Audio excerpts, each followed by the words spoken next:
Part 1. You will hear a conversation about transport information, about London Heathrow Airport. First, you have some time to look at questions 1 to 4.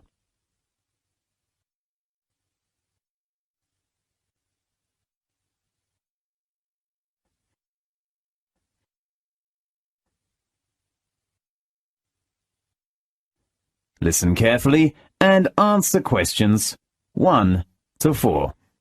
Hello, how are things going? Not bad, but... What's the trouble? I'm worried about my trip. Yeah, I remember you will go to Cambridge next week. Is that right? Yes, but I'm not sure about the choice of transportation when I get off the flight. Don't you remember that I'm from London? Oh, right. Could you give me some suggestions? Of course. I will arrive at London Heathrow Airport and then go to Cambridge. How about taking a taxi? It is the quickest and most comfortable way. Sure, I know, but it's too expensive. Right. What do you think of the Underground? Darling, there is no underground to your destination from London, okay? OK. Why don't you rent a private car? You mean hire a car at the airport? Yes. Is it very expensive? The cost depends on the type of car. Maybe it's a good choice. Oh, do I need my driving licence? Of course. Don't you have a licence? I lost my driving licence the day before yesterday. I am so sorry. And I do not really want to drive myself after a long flight. Well, how about taking a coach from the airport? A coach? Yes.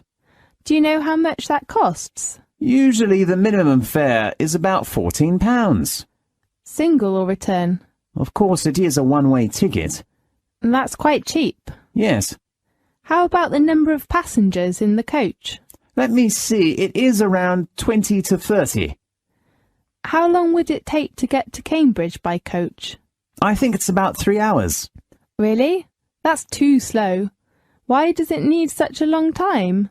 Because it has many stops during the route. Oh, no. And the last choice is the airport shuttle. Yes, tell me some more information about it.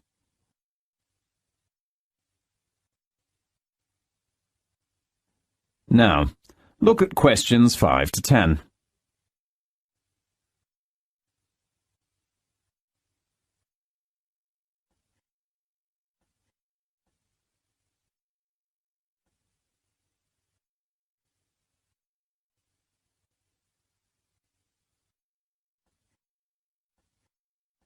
Now listen carefully and answer questions 5 to 10. I'm not very sure about it. It is better for you to get the information from airport clerks. Sure. Do you know the telephone number? Let me check. I think I saved it to my mobile phone. Yes, here it is. OK, I'll call it now.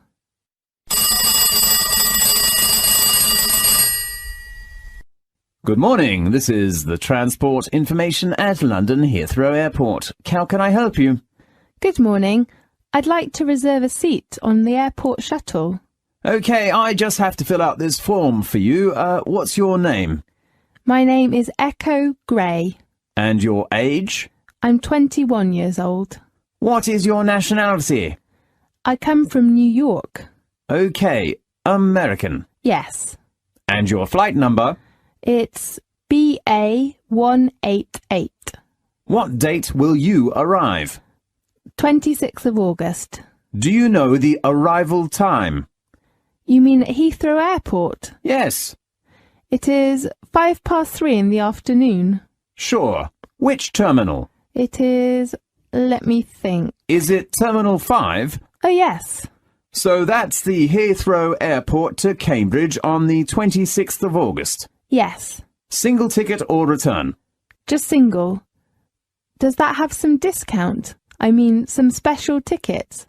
There will be a Super Save ticket after 4 o'clock in the afternoon on the 26th of August. That's great.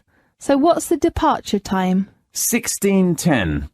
That will give me plenty of time to collect my baggage. Sure. How much is the fare? A single ticket of SuperSave is £18 and includes coffee. That sounds good. Oh, how long will it take to get to Cambridge? Up to 2 hours. Great.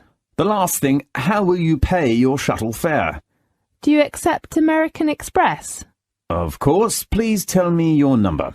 It is 3339 5183 7799 6047. OK. Thank you for choosing Heathrow Airport Shuttle. You can get your shuttle ticket from our reception when you arrive at Heathrow. Thanks for your help. You are welcome. Goodbye. Goodbye. That is the end of part 1. You will now have half a minute to check your answers.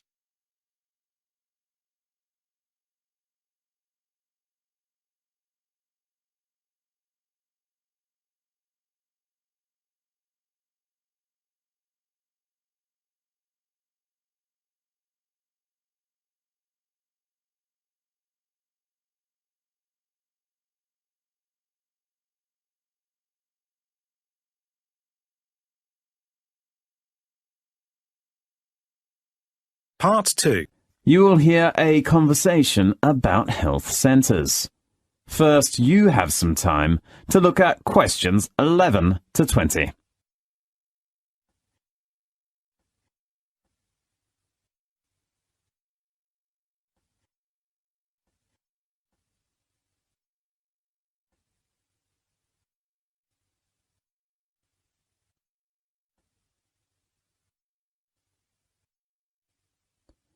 Now, listen carefully and answer questions 11 to 20.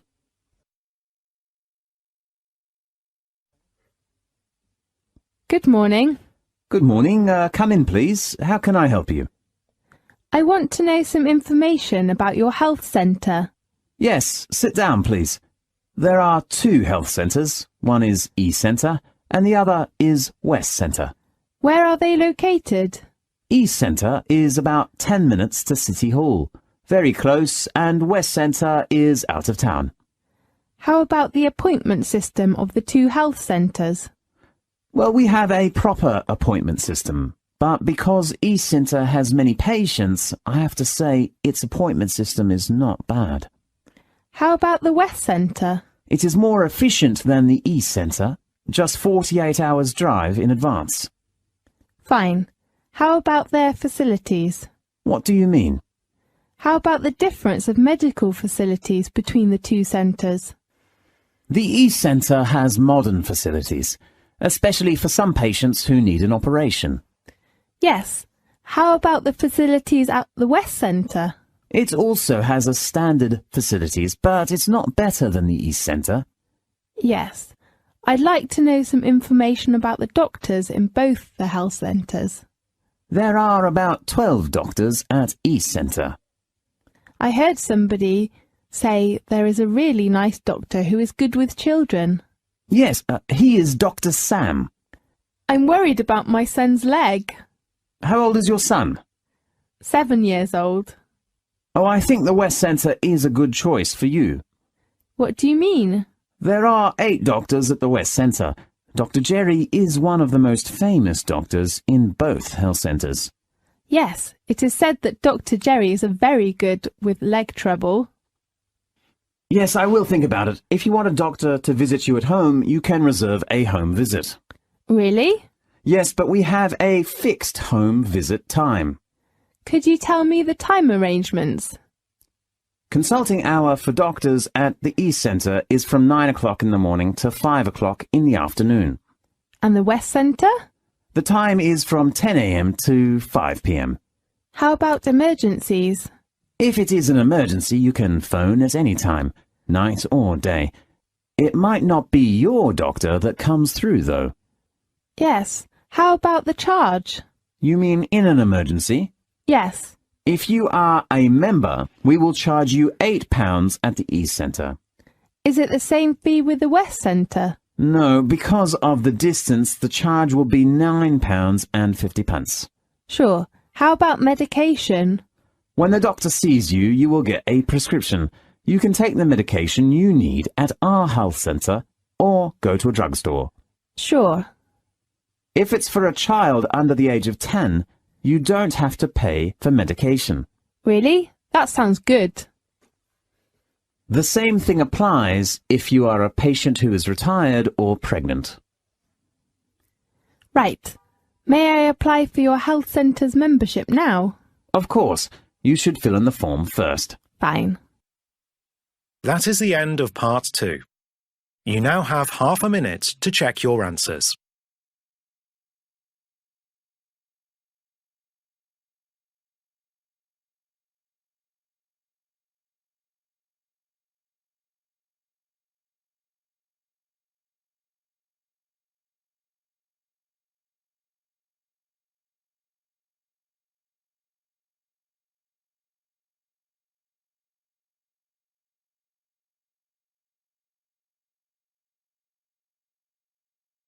Part 3.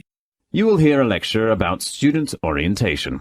First, you have some time to look at questions 21 to 24.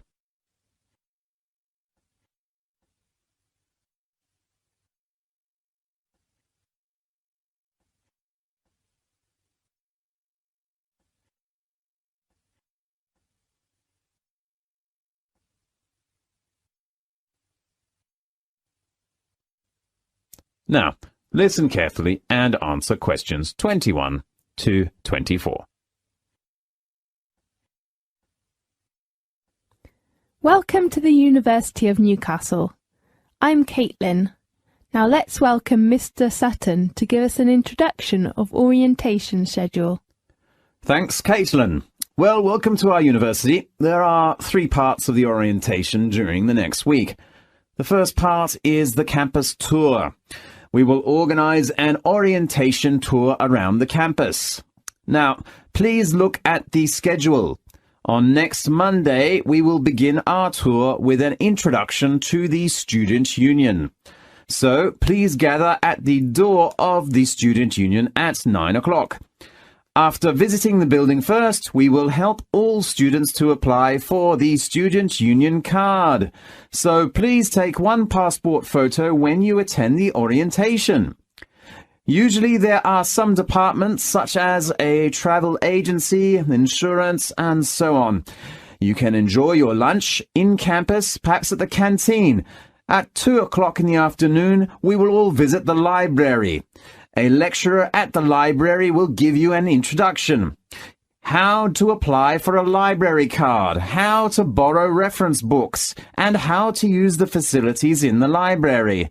As you know, you will spend lots of time in the library for your future studies, so the introduction is very important for you. On Tuesday, we will visit the computer center. All students can get a username and a passport.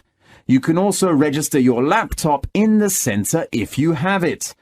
There are some rules of the computer center, especially regarding the use of the printer and the photocopier. After lunch, the next station is the sports center. I am sure you will all be very excited about our facilities. There are also many different societies. You can join in any of them according to your interests and apply for a membership.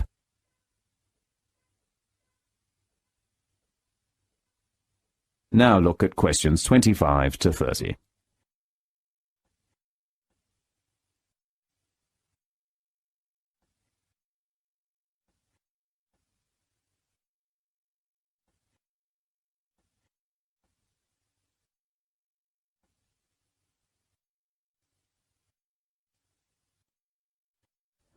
Now listen carefully and answer the questions 25 to 30.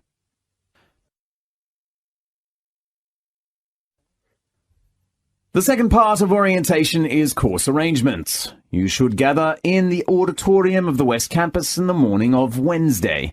The course coordinator or office staff of your facility will introduce you to the course requirements. First, you will get some information and requirements about compulsory courses, and then optional courses. The faculty often gives students some handouts of course introduction and the different assessments of each subject. Students usually get 1 or 2 days to make a decision of optional courses. Of course, I know nearly all students will focus on the assessment. As usual, we have 4 assessments. Attendance is still the first one. We expect at least 80% attendance, and students cannot choose the time. And then all students have to write an assignment, such as an essay. Your personal tutor will give you help for the topic choice, structure, data collecting, and time arrangement, so don't be worried.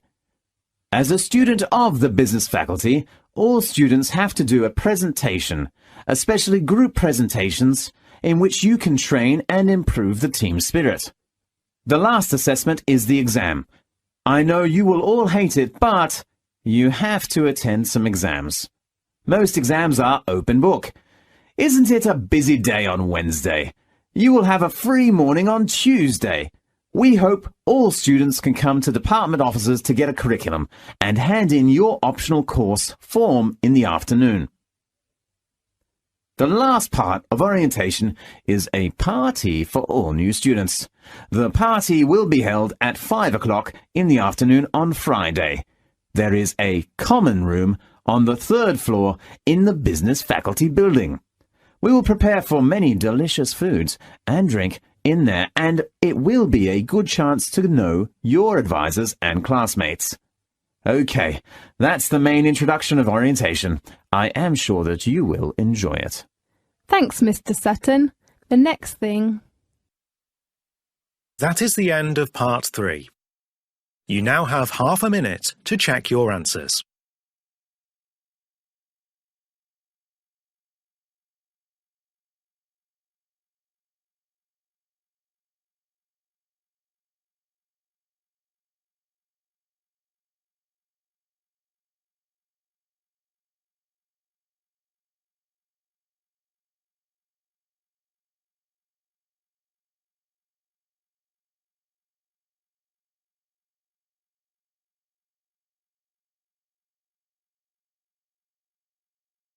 Part 4.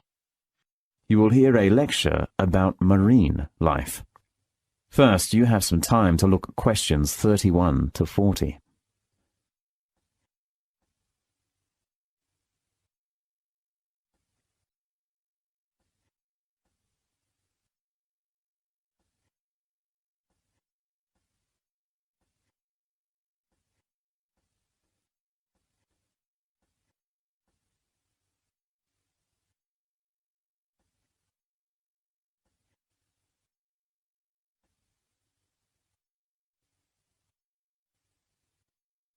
Now, listen carefully and answer questions 31 to 40.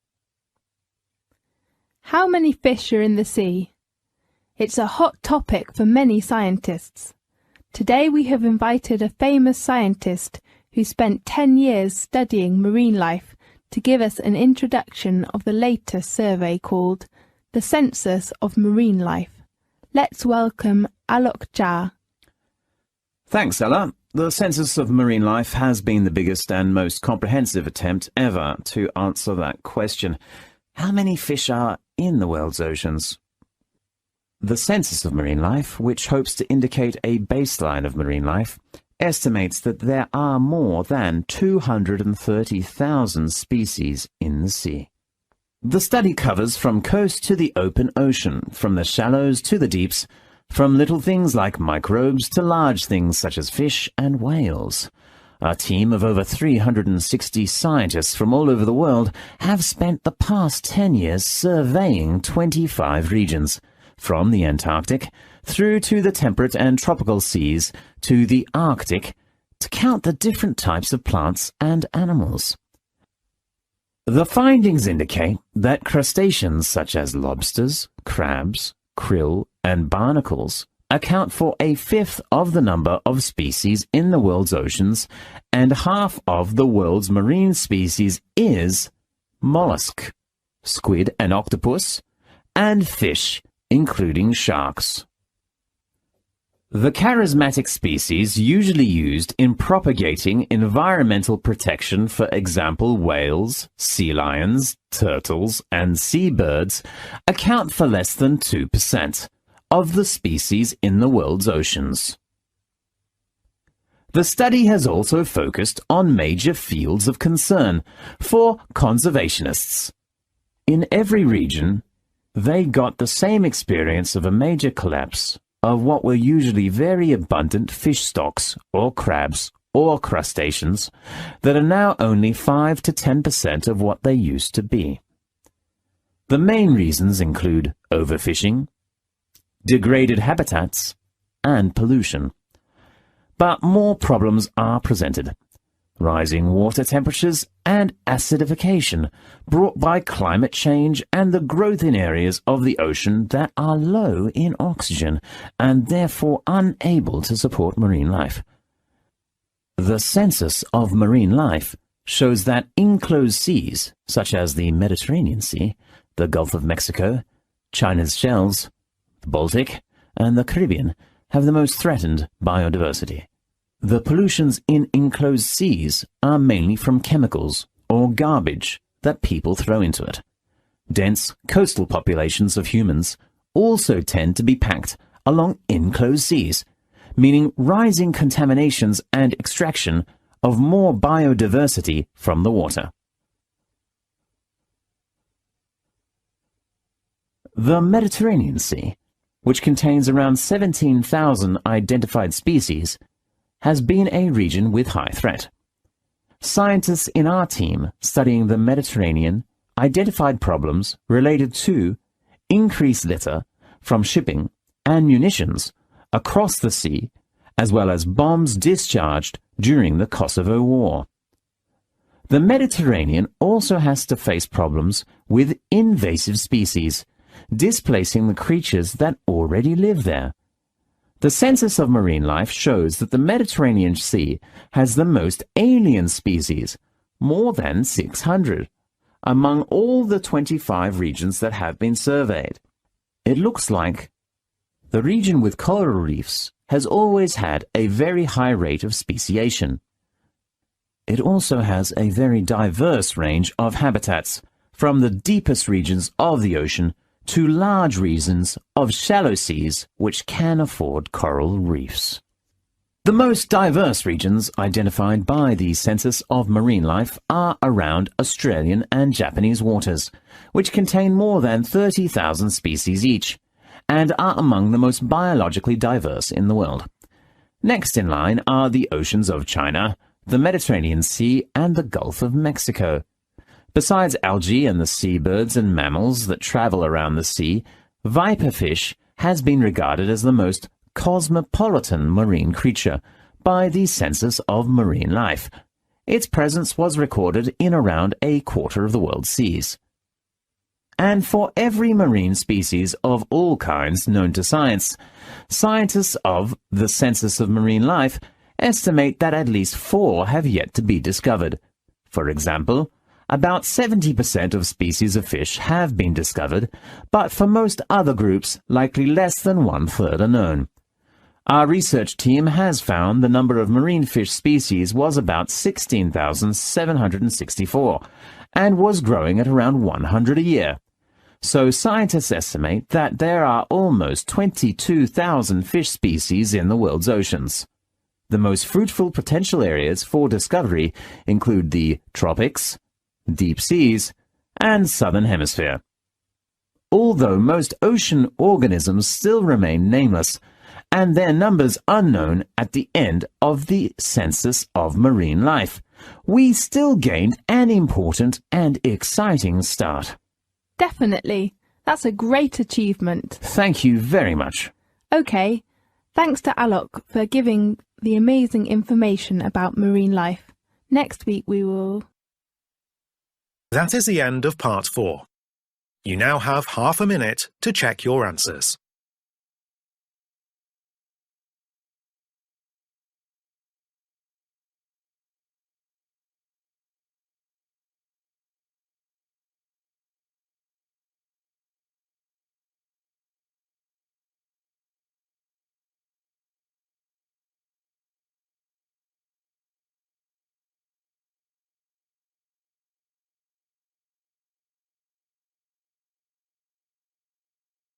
That is the end of the listening test. You now have 10 minutes to transfer your answers to the listening answer sheet.